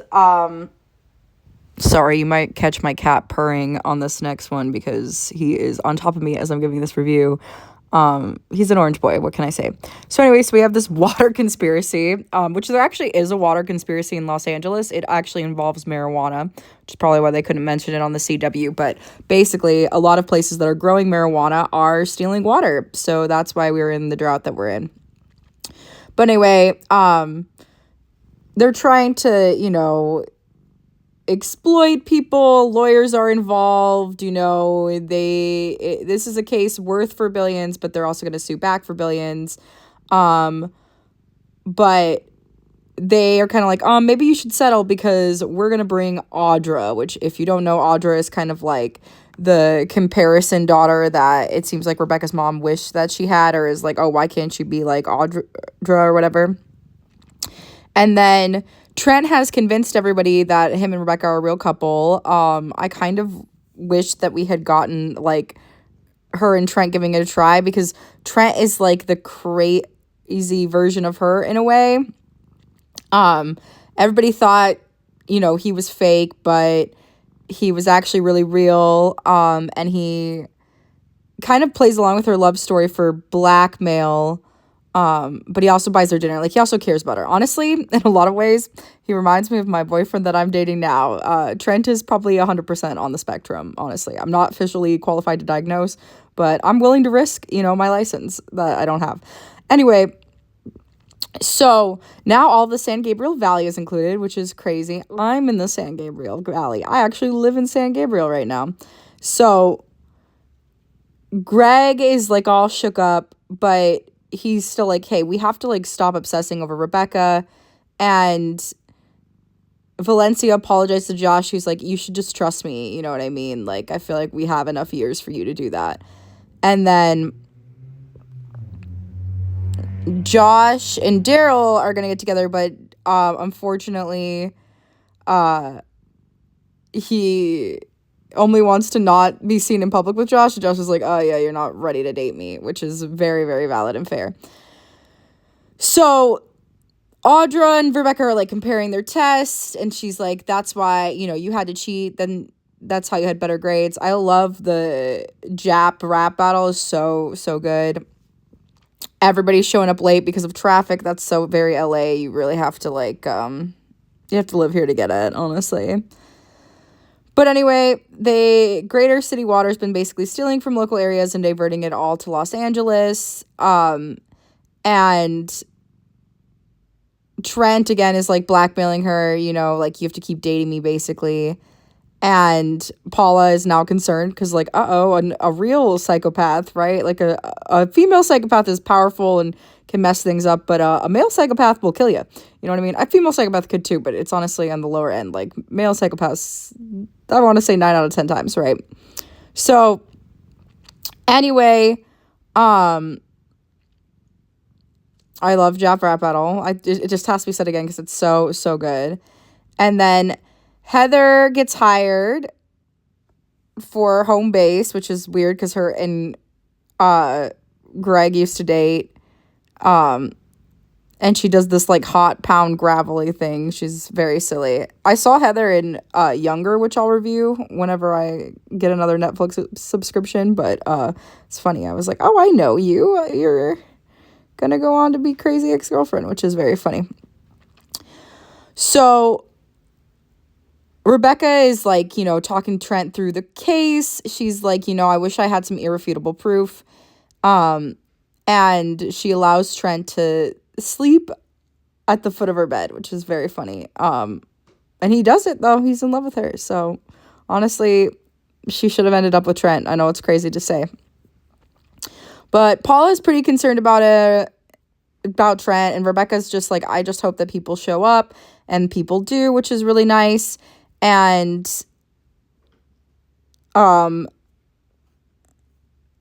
everybody at home base is watching the trial, which Rebecca hates. BJ Novak, who is Ryan in The Office, which I'm also reviewing right now, makes it in, and he's like, does like a meth factory thing, because if you've seen him, he always looks like he is on drugs, like 100%, and that's like ends up being part of Ryan's story, which is really funny. But we will cover that in a different review. Probably going to go on live for my reviews of The Office, to be honest. Anyway, so they all are giving their testimony. You have your star witness, Bert. And he has, like, basically conducted this independent research that concluded that, like, his former employees was stealing water. And Audra cross-examines him, but destroys his credibility because she's like, he suffers from schizophrenia, which is pretty awful. Because I also feel like just because you have schizophrenia doesn't mean that you're a liar, but, we're all banking on how mismanaged mental illness is, right? Like, if you don't talk about it, if all these things go in silence, then you can easily just, like, disregard anybody that has any sort of disability, even though it's, like, just because the disability doesn't make them incapable for, like, the things that it makes them incapable of, But anyway, Trent ends up surprising Rebecca because he is like a actual psychopath. He hacked and got her emails. And I also loved their kind of defense of like everybody's got problems when they bring up Bert's schizophrenia. That's pretty funny. Really, really great. But anyway, he had hacked the emails from the company's computer showing all their criminal activities. And Paul is like, listen, we can't use illegally obtained evidence. It could get you disbarred. And she is struggling, you know, because it's like a hard thing, right? It's like the technical system of like you have the evidence that they're doing the illegal thing first. And the only way to prove that they're doing the illegal thing is to do it illegal back, right? But if you don't behave legally, you know what I mean? Like, is it better to them? Is it better to let them behave illegally than you lower yourself to the level? Like, this is a big life question, you guys. Like, I still don't know the answer. I think sometimes you have to behave illegally because how else would you be able to get them? Or like, you'd have to be really creative. So it's probably like the morally best to never go illegally. But I don't know. I don't know how you take down people who have, you know, built the walls around them. But anyway, Rebecca kind of reminisces when they were not kids, kind of blindly competing against each other. And she doesn't take the easy way out. She just delivers her closer arguments. And she's just like, I love this hometown. And she's like, consider the overwhelming evidence instead of the like credibility of the source, you know, like it's the evidence is here. So she chooses right. And Heather watches Greg's reaction and realizes that he has it bad for homegirl Rebecca. He absolutely has it. So in defiance of it, but he 100% has it. Like, scared to love with how much he loves her. Which is very true, honestly. I think that, like, Ryan Gosling of, like, you always hurt the ones you love, the ones you shouldn't hurt at all. I like really have been feeling that in a way, like, and I don't think it's abusive. I think there just is this time where it's like you love somebody so much, but you know the world is so cruel that you want to, like, you just want to, you know what I mean, you want to protect them from it, and you're scared about how much you love them because you know how rough the world is, you know. But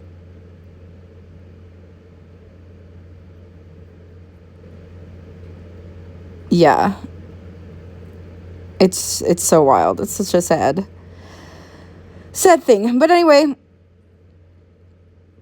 Heather breaks up with Greg and is like, you should go, you know, see her. And the judge loves Rebecca's speech but rules in Audra's favor. And Rebecca is like, you know, I'm sorry that I failed you all. But instead of being angry, they all like applaud her efforts, which is really, really nice. And she graciously admits her defeat to Audra. And she's like, you know, I hope you're letting yourself be happy, right? 'Cause she gave up the life that Audra has. And clearly Audra is a mean girl, right? She's not happy. And so Daryl is like, all right, I'll be seen with you. Like, I am being dumb. And so they end up getting together. And Rebecca is approached by a reporter who's like, hey, you found it. And she's like, hey, here's Trent's email if you want to break the story. And Josh attempts to cheer Rebecca up, saying, like, hey, I'm really proud. Like, you stood up for my hometown, your new hometown. And Rebecca's like, yeah, I really didn't want to disappoint you, you know, like, and they're overcome with emotion. Josh kisses Rebecca. And of course, Greg shows up, but I don't know. You can't stop. They are, I think, a little bit meant to be. Like, she has to work out what she needs with Josh before, you know what I mean, before she could even entertain the flood of a Greg or who I kind of think I ship her with is Nathaniel, because they both have the same dark side streak. They're all her men have like parts of her. It's like honestly very, very clever, but we'll get deeper into that as the seasons go on. Anyway, Paula basically is like, yeah, Greg, you can't get in between them. They're meant to be. And Rebecca kicked Trent out of her apartment, and the tag kind of as he pleads with her to let him read a love letter. And it's only like a line, but yeah, he's obviously supposed to be like the reflection, the true reflection of her, like, because she's got some Josh in her. Like, Josh, I would say they honestly are like relatively very opposite, but that's like the opposites attract sort of thing. And I think he makes her, the qualities he has are stuff that she like wishes they could, do.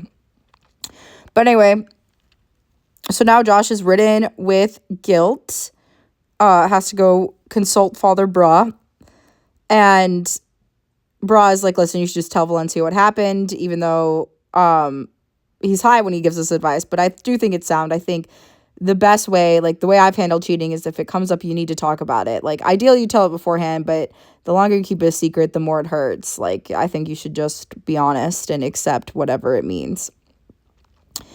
And Rebecca is celebrating, but they get a call about her therapist missing an appointment. And she's like, you know what, Rebecca, like, Paula is like, you should not contact Josh. Like, let him come to you. And lo and behold, he comes to her. And she's like, listen, like, I'm so attracted to you, Rebecca, but we're both in committed relationships. And Rebecca's like, no, I broke up with Trent. But Josh is still guilty. He's like, I have to deal with Valencia and deal with the consequences first, which I think is fair. And then he's like, and then I'm going to Hawaii to support my dude Hector in a surfing competition. And Paula is like, okay, you'll follow him to Hawaii, which is also crazy. But then we get our new employee, Maya, who's like, I now super famous from this. And Daryl is like, hey, everybody, this is the meeting. This is a very Michael Scott meeting. But Michael Scott would never admit that he's bi because he's not, you know what I mean? But he admits that he's bisexual. And Jim steals the thunder by showing the news report of Rebecca as like the hero. But Rebecca ends up being like, oh my gosh, I'm broke. Like, I can't follow Josh, to Hawaii. Like, I've spent all my money out here. It's me. It's what catches up with all of us, is that you spend all of your money trying to make love work, and then you run out and you're like, oh shoot, because you were so like, love dominates the brain. There's no time for financial packages, when you're super duper in love like that. Anyway, Maya is the new employee, is also bi. Daryl bi and high, But anyway, that's so crazy to be like working a huge lawyer job and you're 100% broke, right? And anyway, the mayor of West Covina is there to see Rebecca. They're like, hey, we're going to give you the key to the city. And she's like unamused by it. She's like, is there money involved? And there is unfortunately no money involved when you get the key to the city, which I think is really kind of funny too. It's just like, it's such a thing of like, like the things that are honored, you think are like prestigious and like people are set in life, are like, no, like a lot of things are just like honorary. Like, there's so much not money often. But anyway, Greg is friends with the kid, which is kind of redeemable to him in a lot of ways. And anyway, Rebecca is just trying to figure out how she can figure out how to go to Hawaii. So she's going to sell her family ancestry's Garfunkel ring. I'm screaming, Rebecca, you know what I mean? Like, it would take a lot. I don't have a lot of family things, right? So it would take a lot for me to sell a family thing, but I guess if you have to, right? She tries to like sell her sofa too. She's not just doing that. But anyway, Greg and Heather working together is kind of messing up the bar, and Rebecca gets a call from her mom saying that she's proud of her and has sent her a gift in the mail, which I'm pretty sure is the Garfunkel ring. And her car is being possessed, right? Repossessed, so it's not good. Anyway, so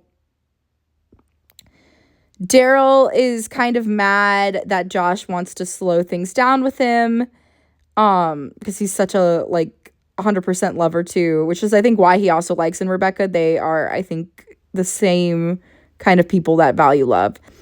So Rebecca's trying to sell her sofa, but when she sees the Garfunkel ring, right, she's like, okay, we're gonna have to pawn the ring, and she then buys her ticket to Hawaii, and she sees Valencia talking on the phone with her mother, and she thinks Valencia is believing that Josh is going to that Josh is going to propose. So Rebecca's like super sad and is like talks to Paula, and then Rebecca is like, you know what? Despite Paula being like, please do not do this, Rebecca's like, you know what? I'm going to intercept Josh before he tells Valencia. But she's too late, and so she overhears, Josh's confession to Valencia, which, oops, it's pretty. It'll be a hard thing to witness, but very Shakespearean of her, right? That's such a like. There's all of this stuff happening in the other room, the other side, and then and then one person is witnessing it, but the other people don't see the other person. That's like such a Shakespeare move. But anyway, she hears them, and then Valencia forgives him, which gives her this like Madonna halo glow, which I love so much. I mean, and it is very big that she forgives him, like, because that's like her. It seems to be like one of her number one fears, that she's really scared of being cheated on, but she worked it out. She's doing the good stuff. And anyway,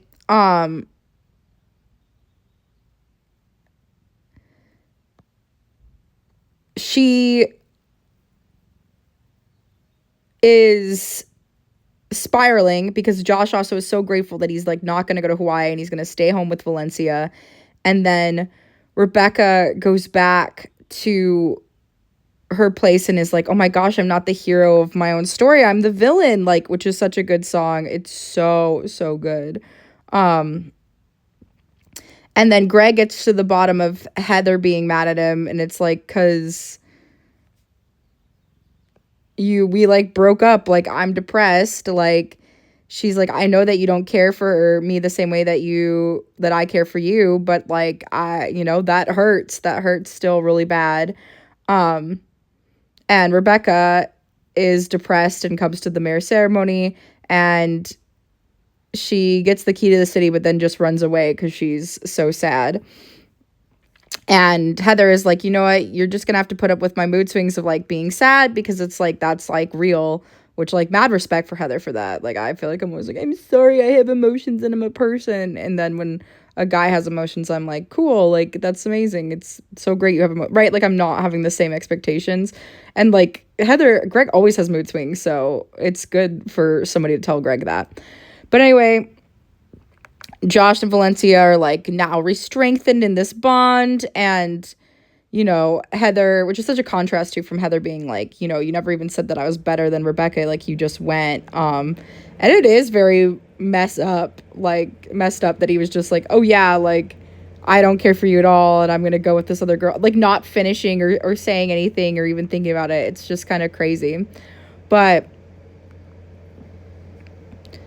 anyway,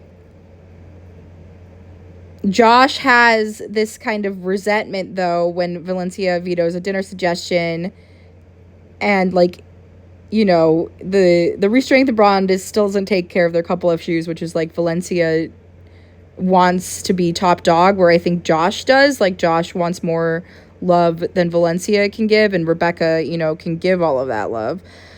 But anyway, Daryl and White Josh confess, that like, he's like, I don't like anybody as much as you, and he's flattered about the compliment, and he's like, okay, let's start things over then, and then Rebecca boards an airplane to an unknown destination, but her therapist has a seat next to her, and so they have 5 hours of flying ahead, so we're gonna have a therapy session, and which is so good for her.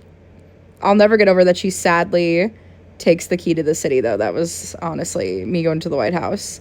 But anyway, she's just living so uncertainly, and then she always says that she pictures Paula sometimes as like an animated talking raccoon, where she sings this beautiful song at the tag at the end of "Love is digging through the trash can," which I honestly love. I think my cats can really vibe and relate to.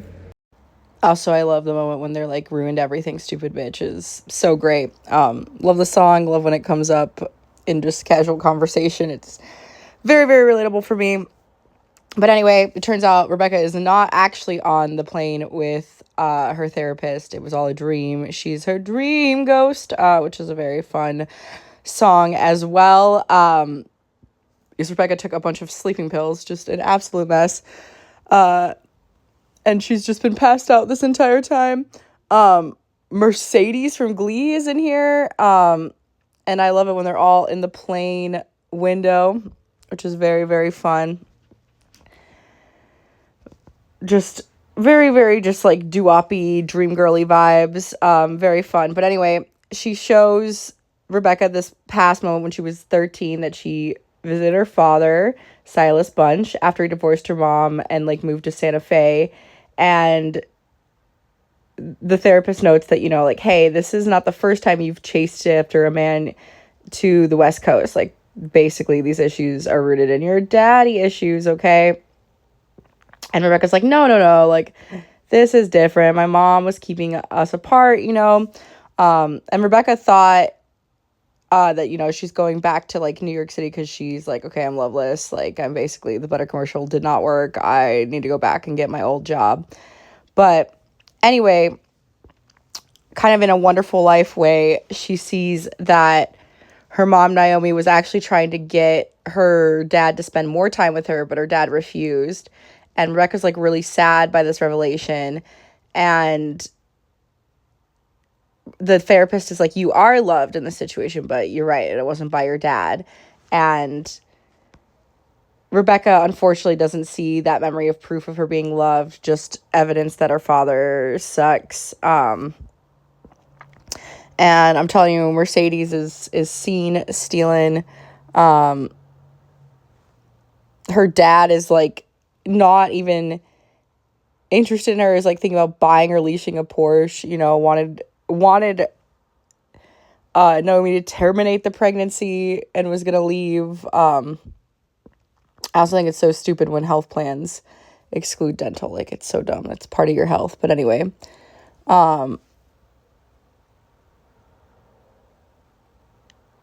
and maybe we should be nicer to Naomi, although her mom is like very, very critical, obviously. But I don't know. A real mom that isn't, personally. But anyway, Josh comes to look for Rebecca. Daryl is looking for Rebecca. Paula is too. Everybody's wondering where she is. And she's still sleeping. She has a flashback from her sophomore year at Harvard University, where she was in a musical and sleeping with Warren, who is this like absolutely theater jerk director. I think this is actually really personal to Rachel Bloom from the little clips I've seen on her Instagram. But anyway, they have like all this theater music. Greg is getting worried about Rebecca and is just like calling all of the hospitals, which is actually kind of sweet. And we find out that middle-aged ladies love Greg, and I can definitely see that. But anyway, Rebecca finds out that as a sophomore that her theater director was also having sex with all the other cast members, so she drops out of the production. And she's like, you're ignoring another love of your life, which is musical theater. And Rebecca's like, well, yeah, music comforts me, and I like always imagine my life as a series of musical numbers. And the therapist is like, okay, listen, you have love in your life, you're just not recognizing when it's there. And so real, right? Oh, we could all learn from that. I needed to hear this today, you guys. I have taken a pause to find that. And anyway, Rebecca is like, you know, it doesn't matter that I'm putting aside my mom's love and my love for musical theater. I don't have romantic love, and that's what I want. And the therapist is like, you have so many people who love you in their own ways. And she's showing Rebecca like the apartment, and she all hears them how they say that how she's like changed all their life for the better. And she's like, look, you know, here's Audra Levine, here's her coworkers' reactions, you know what I mean? And Greg was not only just checking the hospitals for her, he was even checking morgues. And Rebecca kind of realizes, like, wow, I've been so busy chasing after Josh, I've lost sight of any other potential love, which is very, very real. So good. So Rebecca wakes up and she thinks the real doctor sitting on the plane confused and is like, we need to have more sessions. And she comes back, she thanks everybody, especially Greg, and she is alone with Josh, who's seen a bunch of Rebecca's photos, like, featuring himself. And Paula had told Josh kind of, like, how Rebecca feels about him and hoped he would use, like, his influence to, like, prevent her from moving. And Josh is like, are you in love with me? And oof, so hard to admit that you're in love with somebody that you've been trying to hide that you're in love with them for, like, a moment of truth, if it's gonna all work out, which is a bit scary. Oh, I hate confessing feelings so bad. So bad.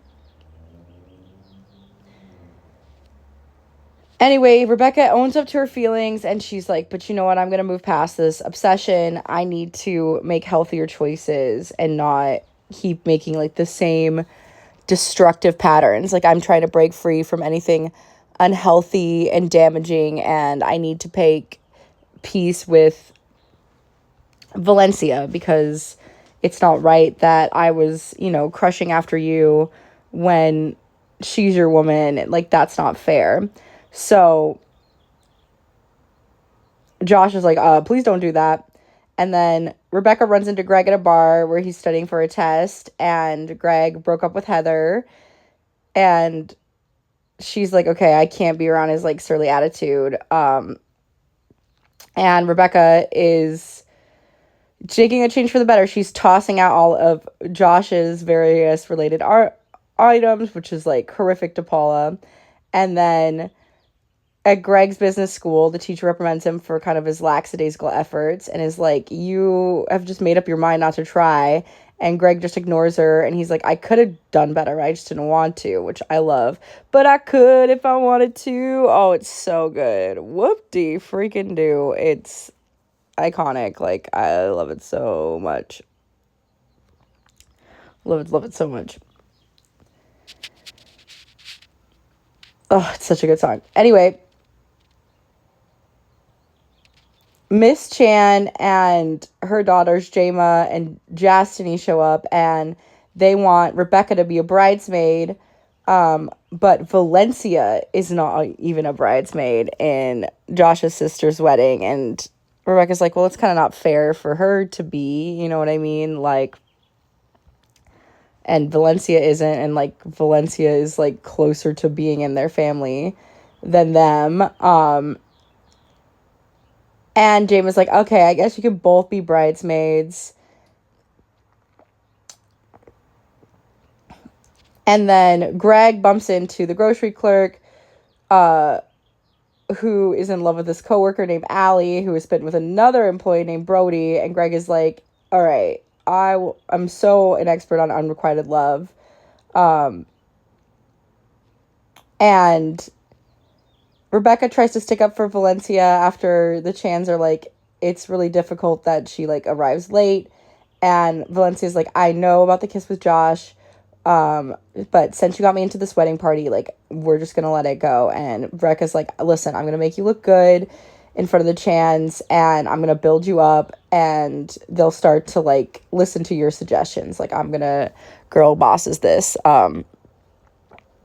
Her in the angel wings, like, maximum is really fun. And she, like, even fat shames herself for Valencia. And Valencia is even kind enough to say that she's not that fat. Also, the grocery clerk is the one with half an eyelid, who I absolutely love. He's also a gymnast, which is wild. And Valencia then is hyping up, like, and she's just talking about, like, you never want boobs because, in heavy boobs you, like, can't run or wear a lot of dresses even. So pretty wild. Which is true. It's boobs, they're not made for clothing, and that's just the way it is, guys, and I'm sorry about that. Anyway, Paula is really trying to sabotage the whole Valencia thing, and Rebecca's like, no, this is not it. We're not gonna have Rebecca, we're not gonna ruin things with Valencia. We're just gonna like be nice now. And Greg has Marty serenade Allie with the song Clean Up on Aisle 4, and it works until Brody upstages doing cartwheels. And Rebecca's like, listen, Paul, we just have to stop scheming. And her friend is just like, you know what, she's just in denial. And Rebecca then gets a text that Jayma's dress is finished early, and they give Valencia and Rebecca the responsibility of packing up the dress, and that's when Heavy Boobs comes on too, because such a fun song, because Valencia is like so sad about the bust size, but she's like, you don't want this, and she like ends up putting on Jayma's wedding gown, which is too small for her chest, and she gets Valencia to try on the dress as well, and Rebecca snaps a picture of her in the gown, but then Paula, who has to sabotage, she hacks in to those photos of Valencia and posts that wedding dress picture, which is just like, Paula, no, you know what I mean? And Paula is also just doing all of this because she's like, she thinks that she's gonna lose Rebecca as a friend, because like the glue of their friendship is, scheming about Josh and coming up with all of these things. So not going very good about that, because Jayma sees that along with the insulting hashtag that Paula had like added, and the Chan women go to confront Valencia, and she's like, my account was hacked, and she blames Rebecca, and Rebecca accepts the blame, and she's removed from the bridal party, and the Chan's apology to Valencia, who is now accepted into her family. And Rebecca goes to Paula and is like, bruh, what the heck, and Paula's like, you know what, this wasn't that different. And she's like, listen, I understand, but, it has to end, and our friendship will survive because we're always going to be friends. But this mutual unhealthy obsession between it just has to stop. So Greg talks to Allie about Marty, and she explains that, like, she's just not interested, but Marty just, like, refuses to listen. And Greg is then, like, sad with Marty, and he's like, I need to let my own unrequited love go. Like, I can't keep being a second choice, like, dusty potato, like, that's not good, that's not good. I need to, like, value myself, basically. So anyway, Rebecca walks in, they banter with Greg, and then she's like, hey, actually, do you want to go out? And he's like, I'm not doing the second choice thing. And Josh is there at her apartment, and Rebecca's like, listen, everything turned out for the best, so just, like, focus on your family and your girlfriend. And she kicks him out, and she goes back to home base to talk to Greg. And she kisses Greg, and she's like, you know what, you're not my second choice this time. And she's like, all right. And Greg's like, okay, if you're really for real, we're getting to have a sex marathon in there. And Rebecca's like, heck yeah, we're gonna do it. And they go at it like little rabbits. And then we have the tag where Brody is with Allie at a hot dog stand, but it doesn't go very well because Brody drops the charm and, like, wants to have sex, and he is just yet another terrible guy in the history of men. She has to make, like, better choices in her life. And he's like, don't worry, you'll be back, because they always come back, which is icky. Thank you. You're 100% going to hear my cat purring, but whatever. You know what I mean? This is Crazy Ex-Girlfriend, and these reviews are already messy, and that's why they're called messy little film reviews. So anyway, they have their 3-day long sex marathon, Greg and Rebecca, and then they're playing Words with Friends together, which is very relatable. And Rebecca's a little surprised when he wants to keep things casual, which, because she was I think she wants love.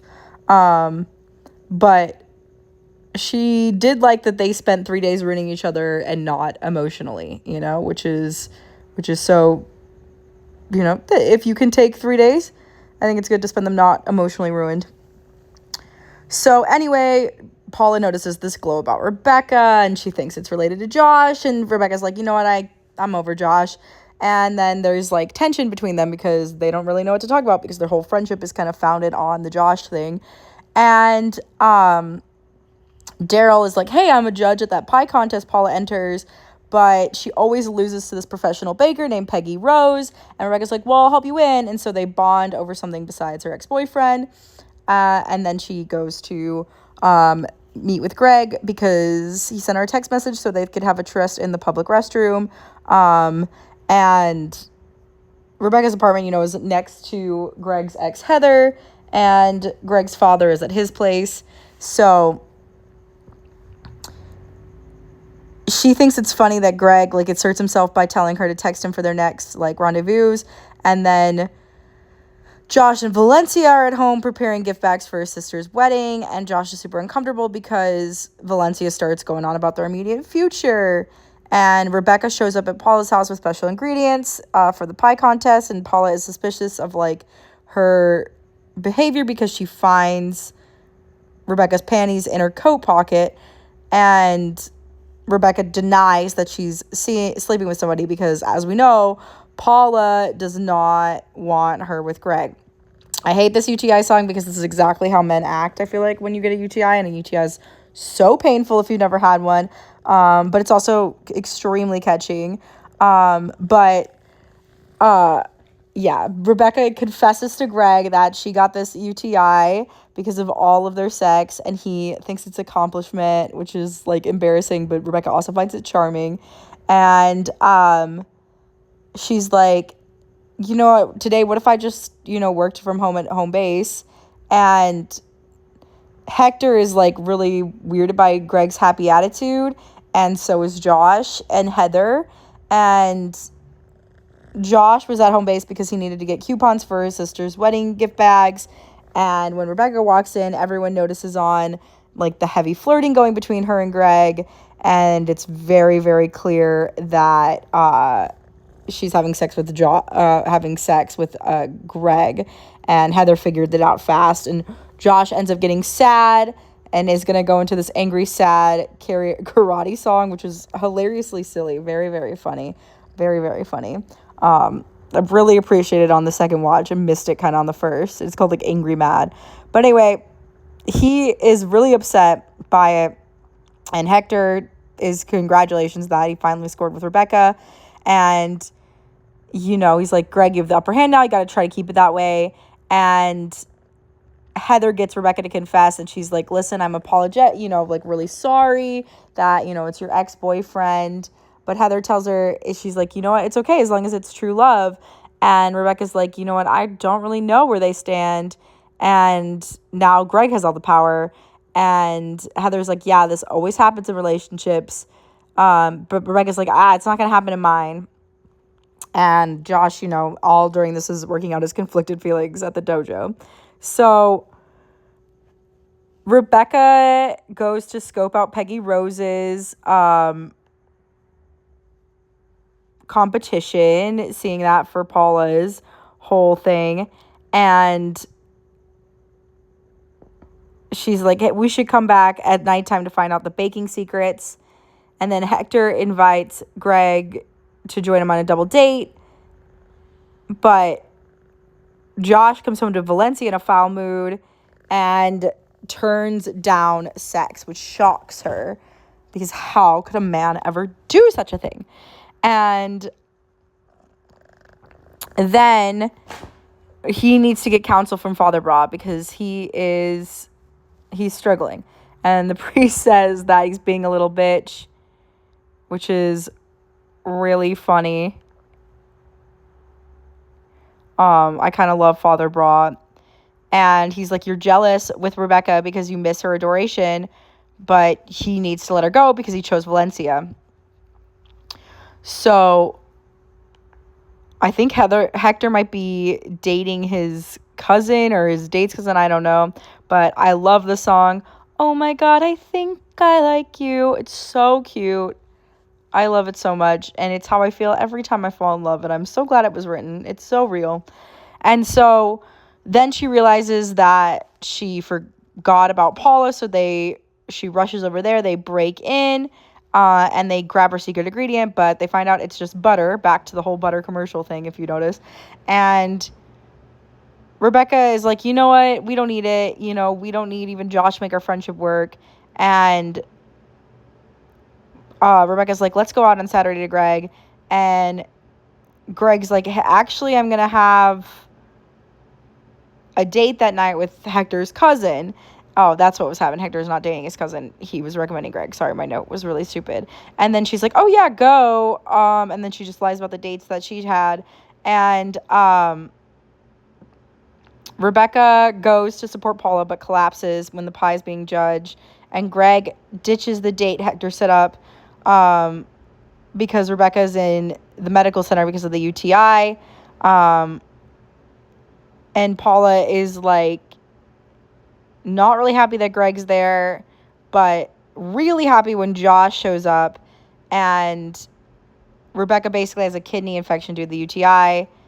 And Paula realizes that, you know, she's been lied to because it's Greg, the ones that she's sleeping with. And Rebecca just pretends to be sleeping because she doesn't want to face Paula's wrath.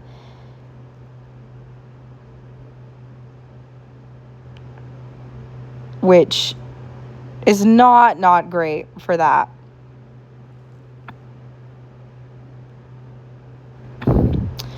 Super complicated when your friend is kind of controlling like that, like Paula, but it is what it is. So then we have a flashback to 6-year-old Rebecca Bunch. She was, I guess, 6 years older than me because I was born in 1995, where she was very inspired with having kind of like a movie inspired romance. And Greg admits that he left the date to return to her when he heard about her condition and gives her some space with Paula and runs into Josh, who purchased a balloon. And he's like, listen, like, I'm in a relationship with Rebecca now and you need to back off. And Josh is like, okay. But, you know, Rebecca and I have a history and a special connection. And Paula is super mad at Rebecca for lying and ruining all of her work, everything I've done for you that you didn't ask for, which is very fun. And Paula's like, you are fooling yourself that you think you're over Josh. And I guess she like messed with Valencia's yoga class schedules and Josh grades, which you didn't ask for, which is like, Paula went hard in the friendship for sure. But they have that, when I get that song sometimes stuck in my head, the One Indescribable Instant movie whole thing that influences her, which is a bit silly. So Greg and Rebecca go back to her apartment because his insecurities about Josh make him leave, and he talks about this with his dad and ignores his dad's advice about, you know, just like coming clean and being real with her, and instead is like gonna act super aloof. So Josh and Valencia discuss their future, and he is now looking for a ring and is like, you need to let me plan my engagement to you, like, in my own way. Like, you can't control it like how Valencia does. And then Rebecca talks to Heather about Greg, and she's like, we need to find that special moment that's gonna like solidify the love. And Heather's like, that's not, like, that's super cliche, that's a romantic fantasy, just be honest about your feelings. And she's like, you should do this in a chill manner and like not freak out Greg. So Rebecca goes to Greg's home and they awkwardly pretend to be just like something that they're not, basically. Like, it's not going very well. And she is like, hey, Greg, we should go together to Josh's sister's wedding. Like, why don't we do that? And Rebecca's like making apologies. She gave apologies, mom, and gives like gift. And Josh and Valencia are planning to be engaged, which they've been dating for such a long time. It's kind of crazy that it's taken this long now. But anyway,